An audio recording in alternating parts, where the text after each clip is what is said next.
When you discovered the law of attraction, you started to believe anything was possible. Life got better, much better.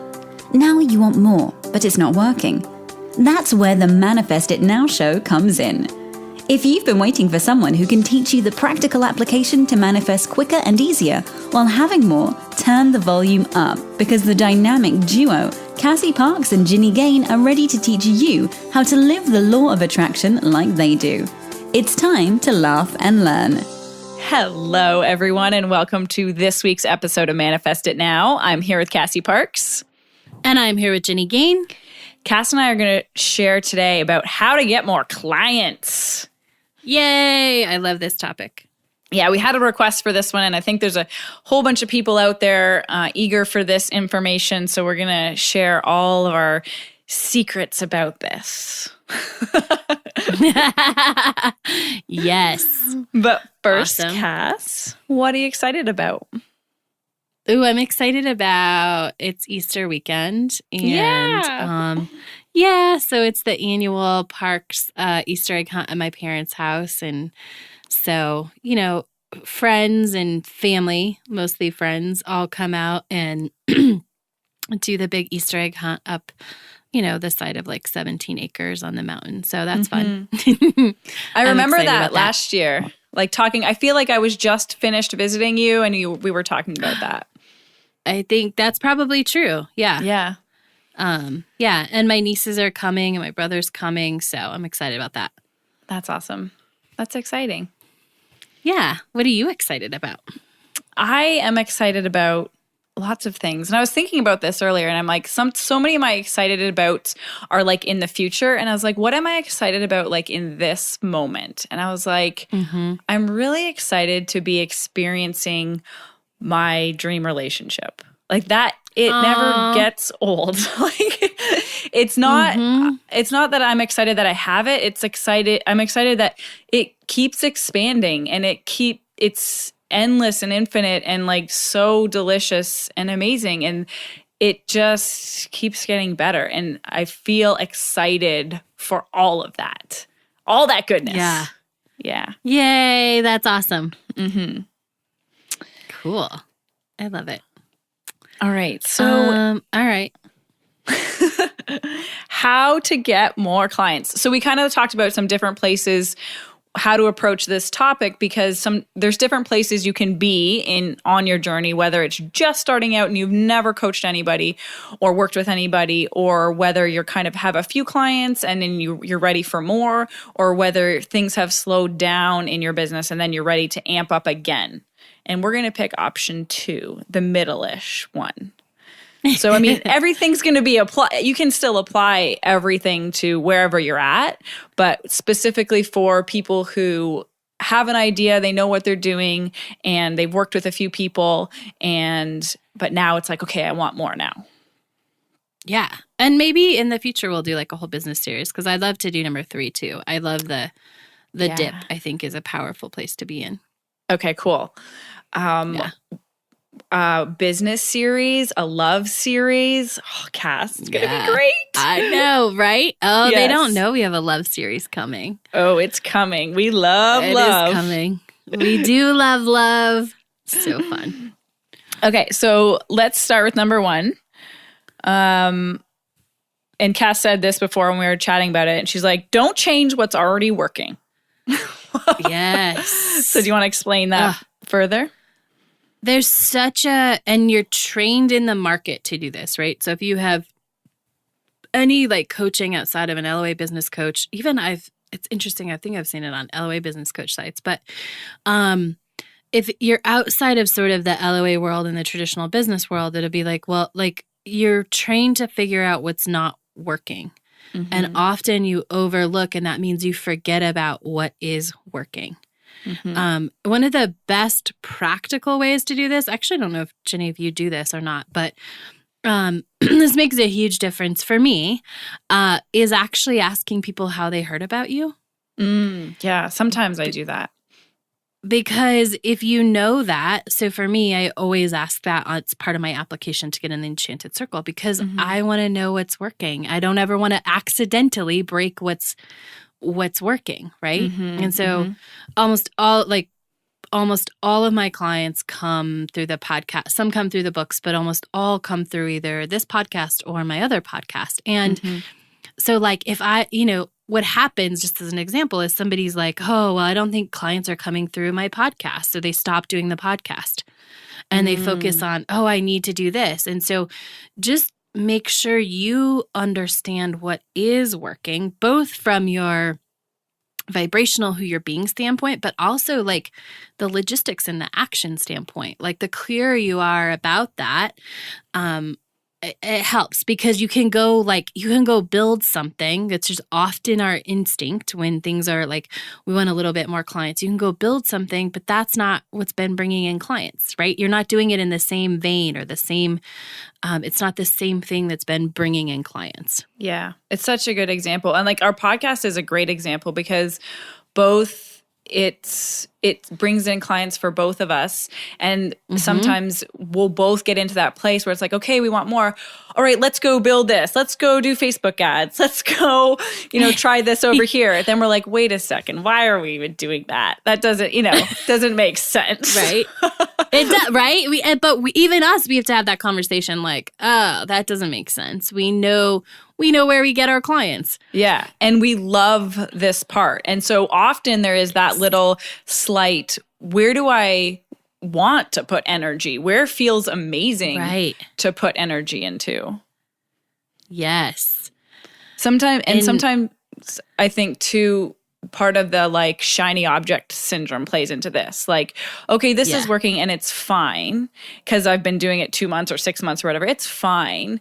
And then around that time, it's like, ooh, but look at this over here. We hear a story of how this person, got so many clients doing this method. Oh, so I should try that. Right. And it reminds me also of like sometimes when we do diets. Oh, this worked for 2 months for me. Oh, but this one over here. And all of a sudden we go over here. This looks better. Oh, but this diet looks better. And it's often the compounding effect of success comes by staying with something. And so that's important. Yes. Yeah.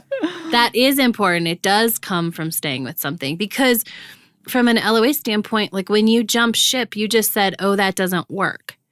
And so you're turning off that faucet, right? So it's like if you had one faucet over here and you're like, this is working, and then it's like, oh no, somebody got all these clients over here. It's like saying, oh, well, this way isn't good enough.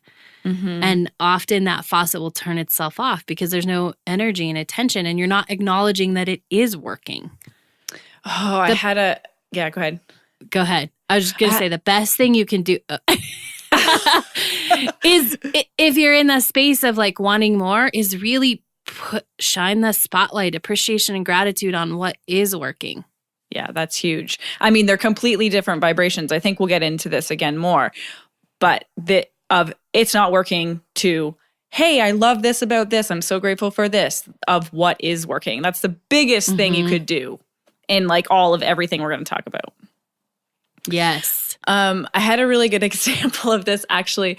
This was years ago. I was putting together a presentation and like a system to teach. It was like I was putting together a presentation, and I followed somebody else's system that I got for free, and it tells you how to do it. And I did it, and I loved it, and I thought it was great, and it was authentic, and it was me, and it was my voice, and I did it all. And then so I put it out there, and a few people looked at it and watched it, and maybe like 10. Like it wasn't a lot. And I'm like, oh, it's not working. It's not it's not being successful. I remember this. Yeah. And then maybe it was 6 months later, I was another company reached out to me about doing some work, and they're like, oh, we're going to put together this webinar. I'm like, oh, here, I have this presentation that I did. But it's, you probably want to fix it. It's not working. They're like, this is perfect. And I was like, what? So it was funny, that kind of happening. Like, you can trust yourself. You can trust if it feels good to you, and then just give it some time before thinking other people's solutions are better. Right. Yeah. Yes. Because that was the whole thing behind that thing, right? It just hadn't been given enough time. Oh, gosh. Yeah, exactly. Yeah. Yeah. Like you were basing it off of metrics and you didn't realize like there was a different set of metrics you should base it off of. Yeah. Mm-hmm. Yeah. So the second thing that we want to talk about is if you're in this space of how do I get more clients, to do more of what you love. Yes, do more of what you love. This means business, this means life, this means in your relationship. Like yes, the thing I love that you pointed that out. Happens. Yeah, because the thing that happens is it's like, oh my gosh, I got to get clients, and you stop everything that you love inside and outside of your business, right? I must put my life on hold so I can focus on building my business. Yeah. Right. I have to put all this like strangling energy, and then there's no like good stuff going into it, right? It's all work. It becomes all hard. Like, cutting out time with your partner is not going to help your business grow faster.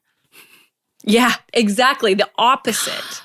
This is yeah, it's all about the energy and the vibration that you're in. This is why we say do more of what you love, because when you're in that vibration of I love my life, you're in the same vibration of clients flow to me.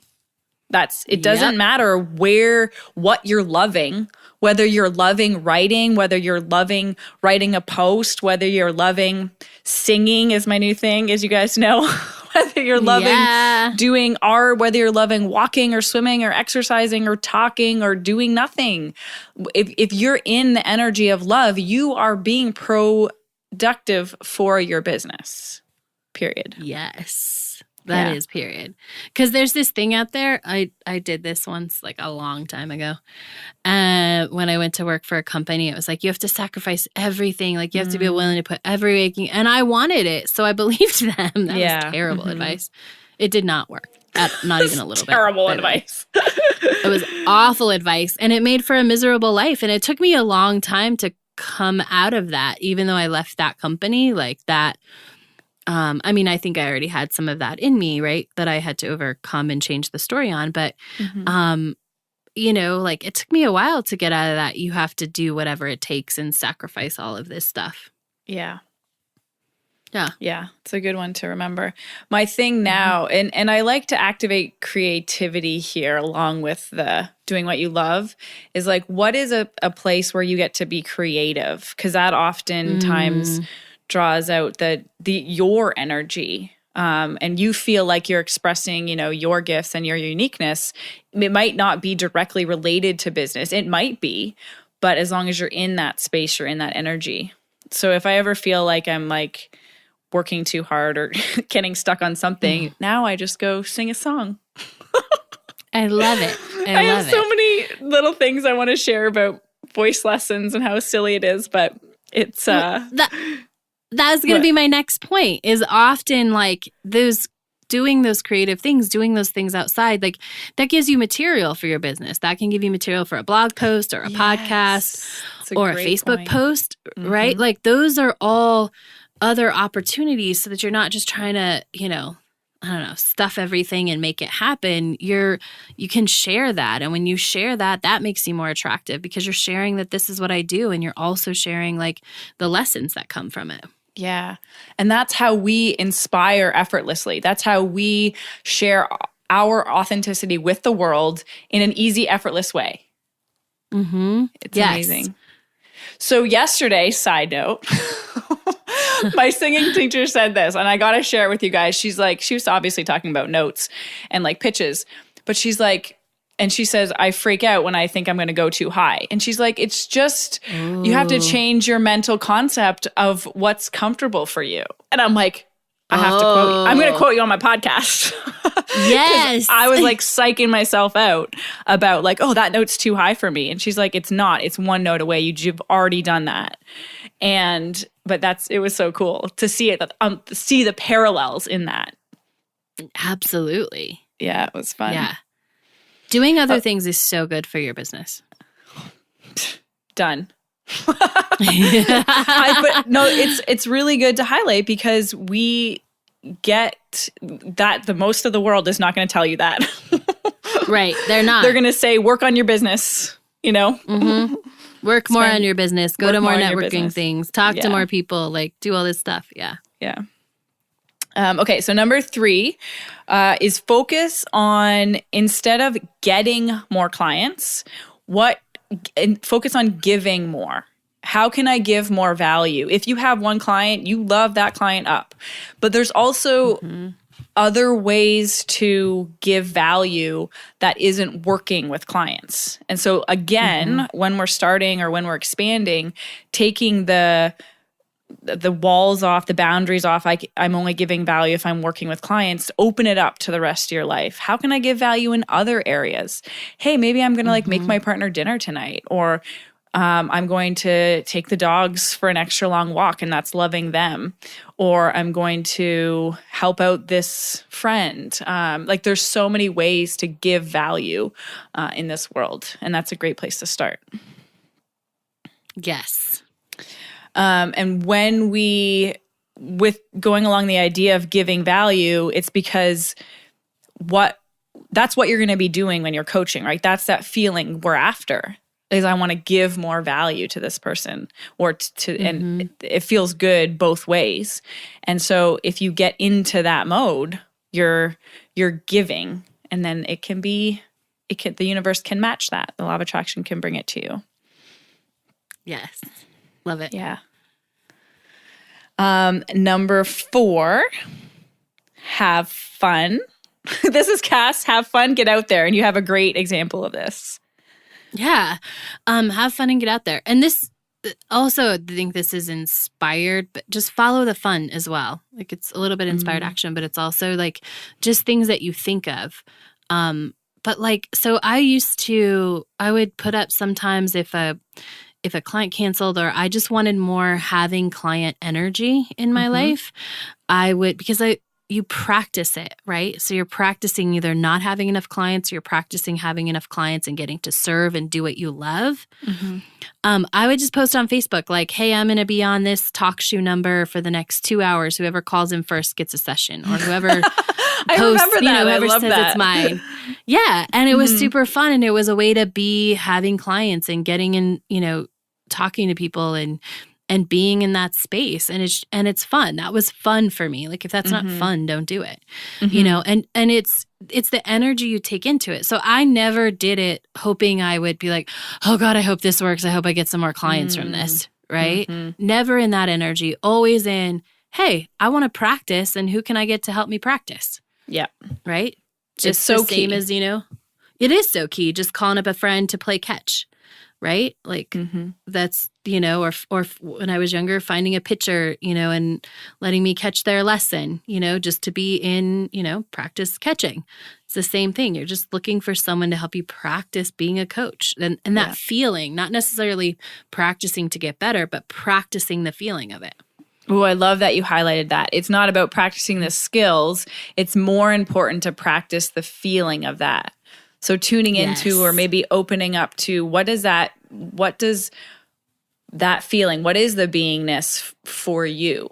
How does, when do you feel most like a coach or a leader, or whatever, a teacher, whatever it is your thing is? Like you have clients. Right. Yeah.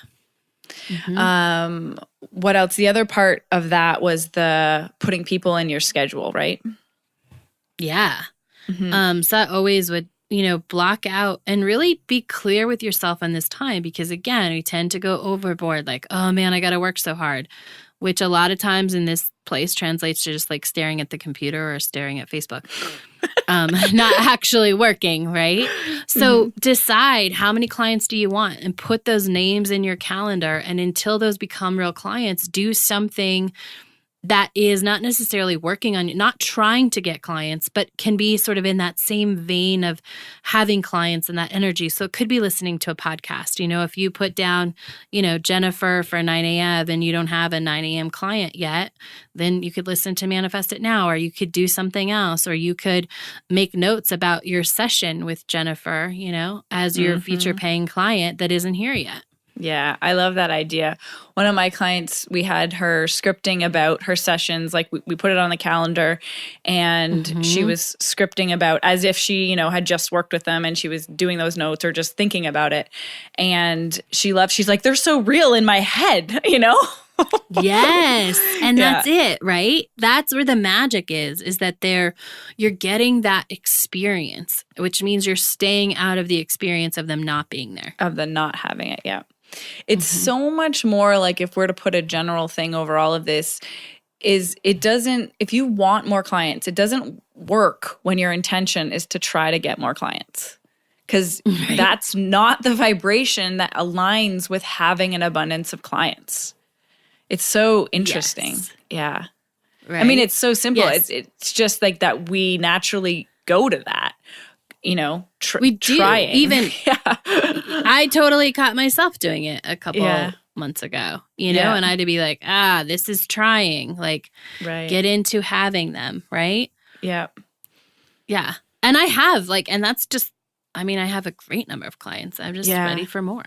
Yeah, that's cool. That's good. So that's good to just actually comment on as well, because even when you have an abundance coming in, there's part of, you want more. I guess this is that other show, but it's not the reality, the actual reality that you're after, because once you have the abundance of clients coming in, there's another level you're going to want.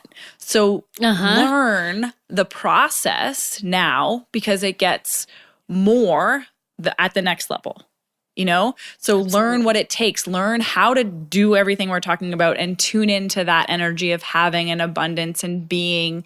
And then, because you're going to apply it now to get your next bunch of clients or flow, and then you're going to apply it again to get the next level when you're there. Yes. Yeah.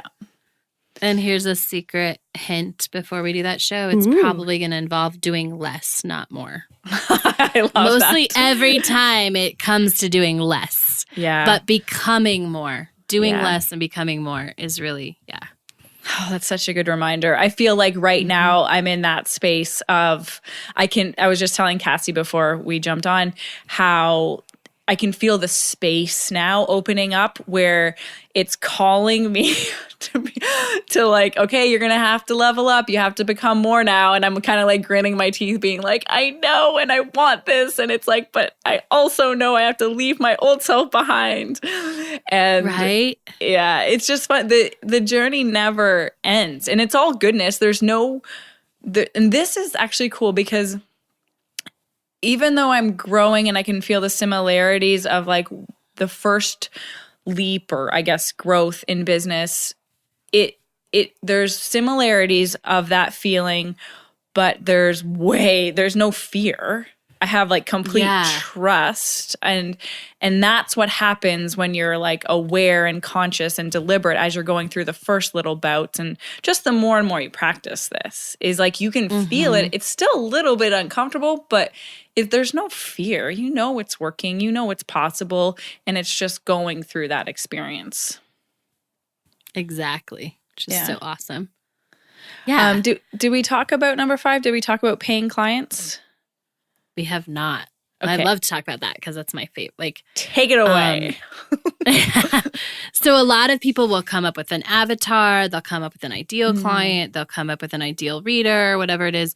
I use the term paying client, because I think there's a distinction. It's like in your mind that happens. It's everybody has like this. I think ideal client tends to be like, ooh, who do I want to work with? And quite often those are people, what I find is a lot of times there are people who might not fully need you. It's like, oh, it's this person, and they just, not fully need you isn't right, but it's a little bit ahead of where you take people. Like they're already kind of have worked with you because you want to work with them on like this, I don't know, like bigger stuff, but you need to help them lay the foundation so they can do the bigger stuff. So I refer to it as a paying client, and I help my clients get into their paying client mode. And who is that client and how do they talk, so that you can be the person who's speaking to them, who understands exactly where they are. What is the real thing going on in their life that feels like the biggest thing ever. And I like using paying clients because I think there's a difference between just like, oh, I'd really like to help this person and I know that I could help this person. There's so many people that could be helped, right? But being ready and paying means you're an actual client. You're giving that exchange. You're really ready. So I just use that use that term and I work with that on my clients to really get their paying clients down. Awesome. I remember when you had this aha when you were writing your book. And you're like, I just had this huge revelation. There's a difference between an ideal client and a paying client. Yeah. Yeah. So what would you say? Could you summarize what's the biggest I guess the person that's going to pay you is the biggest difference. But it is. Yeah. Which is everything, right? Because if someone's willing to pay, they want something enough that they're willing to pay for it. Yeah, they're ready. It's not just like that person, I could help them, right? And I really want to help them. It's the person who also really wants help. Yes. And whatever it is, help, support, growth, whatever it is. Yeah. Because you have to have that alignment or it's not right.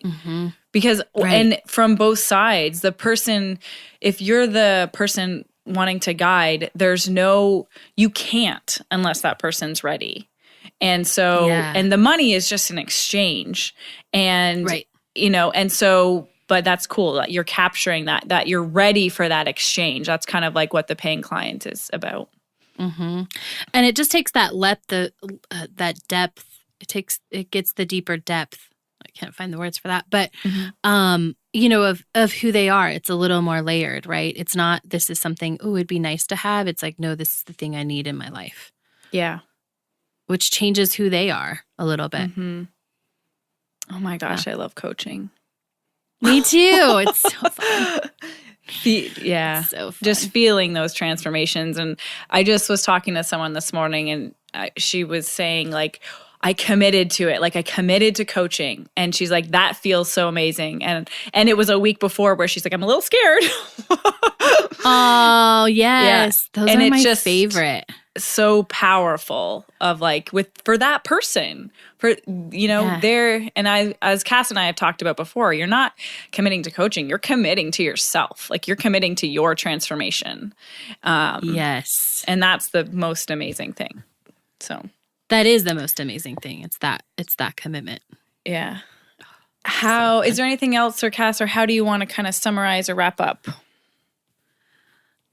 I want to make sure we hit the fact that there's a vibrational difference. There's a difference in who you're being when you are, and of course, my number one, these are practical tips, but if it's my client, it's go be your future self. That's the answer. Yeah. If it's my client that comes, it's keep scripting and go be your future self. Yeah. Just as a caveat, I want to say that. But I want to make sure that we hit the difference, speaking of that, we touched on it, but I think we want to give it a little more airtime of there's this vibration of I'm trying to get clients, I'm trying to get more clients, and who you're being when you're trying to get more clients versus the person you are when you have a full client load and you have the clients that you want. Yes. And one of the key things about that from experience is one is stressful and one is relaxed. That's a great point, right? If you're stressing, you're probably not in the vibration that you want to be of having clients. And so really think about who you're going to be, whether it's 20 clients or 100 clients. Who are you going to be and how are you going to think and act and behave differently than you are right now when you have all those clients, and start doing that. Yeah. And you might have to trust this process a bit at the first, because you're every part of me wants to work on it. Every part of me wants to try, but I'm going to just for a few days, even just be that person. Once you've clarified all of that Cassie just said, and then you will see evidence of it right away, but you got to trust it a little bit at first. You do have to trust it. And that trust might mean putting down all the action stuff and stepping into that beingness, like Jenny said, for 3 days. Yeah. Exciting. Well, I hope everybody has an amazing week, and Cass and I will catch you next time. Bye. Go be awesome. Thank you for joining us on the Manifest It Now show, where you learn how to leverage the law of attraction to manifest your dreams. Now that you're inspired, share the love and review us on iTunes. While you're there, remember to subscribe.